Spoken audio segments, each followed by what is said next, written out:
second half for you?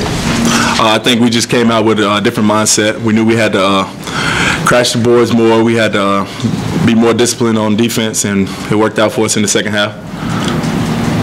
Was there the discussed commitment at halftime to just get the ball down low on offense? I mean, it was something we went over in practice, worked from inside out.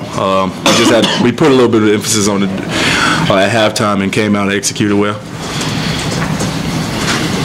Terrence, what was going through your mind when you saw that Javonte missed that first dunk?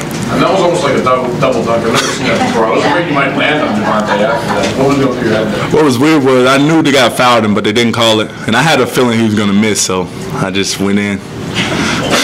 It worked out. Yeah, dude. That's how we call it. Better believe it. Sexy. Hey, Briante, you're usually the spark to this team. Can you talk about what kind of spark Terrence was here in the second half? Well, since a couple games ago, Terrence has been trying to bring sparks. He's saying, I steal all the sparks. And sometimes maybe it is so, but tonight I fed off of Terrence. And when he's like this is high level Terrence. This is when VCU plays at his best. Terrence, since you guys came back from break, coaches really talked about the way you practice. Is it just comfort factor? Is it something else? Has it been for the past couple weeks? I mean, just like you said, it's been a confidence thing. Also, like last half, this is my last year. We got to make the best of it, not just for me, but for the team and these guys right here. Like we want to go as far as we can, maximize everything we have. Rob, being a senior, this being your last homecoming game, just what did it feel like being out there and having a good shooting night for you tonight? I mean, it's just great to be out here. Last homecoming game, so obviously, the main goal was to get a win. That's what we did. So I just wanted to enjoy it. The second half was very fun.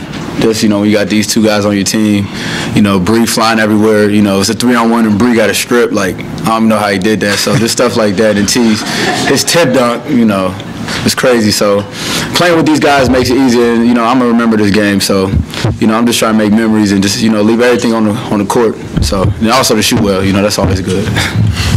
Briante, you love to get the crowd pumped up. What can you say about their support on homecoming night? You guys came out in the second half and really got it going. Well, the crowd. Whew, I love the crowd. they never cease to fail me. Like they always there, no matter what. Like they just think we're supposed to blow everybody out, but at the same time, as we go on our runs, we feed off of them. They don't know it, but we definitely feed off of them. No matter how small the margin it could be 2 points and then it changes to 12 with the help of them, because they go nuts. Guys, can you talk about Javonte's play in the second half? He looked like a different guy out there. I think we saw a little bit of, that personality come out. What was different with him, and how much is it for you guys when he's sort of unstoppable like that? Well, sometimes with Javonte, first half might not go well for him, but one thing about him, he's a fighter. He's a tough guy. He's going to come back out and do everything he can, and he was finding all kind of ways to contribute to the team in the second half, of getting steals, getting blocks, whatever he could, and we fed off of him at one moment. So I think it turned out pretty well. And you guys went big there for a bit.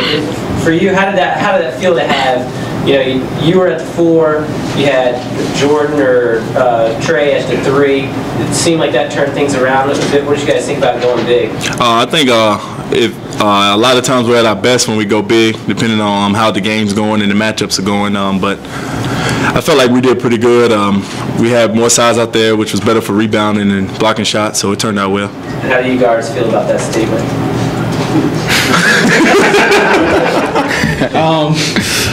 We love to play big, but as you know, VCU is pretty much 4-guard rotation. we love to play big. We can play big ball, just depending on how the other coaches is trying to coach.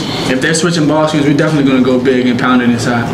It's great to have that luxury, to be able to go big. In the past we weren't able to do that. It's 4-guard all game, but now this year, we can switch it up. Some depth inside. Yeah. Briante, you've been very effective from 3-point range. Past 2 games, has anything changed?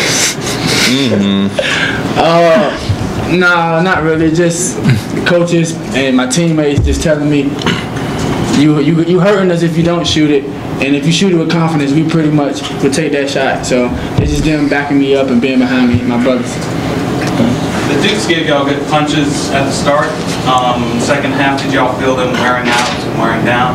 Like I said the last time, everybody's first half, they're going to come and out to get us.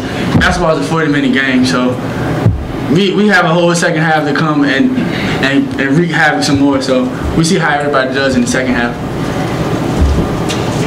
Any other questions? You guys, a really tough road environment heading to Dayton. There's 13,000 fans, and that's speaking of a team that's going to want to come out and give you their all.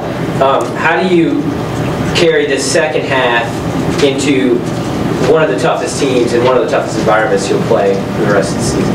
Anytime you go on the road, you're gonna get everybody's best. Now that we're noticing that people are trying to bring anything and everything to get crowds out and to beat VCU, so we got to bring the mindset that we just got to go after it and let our head down and stop thinking so much and just play. And that's when we're at our best. When we think we're not really good.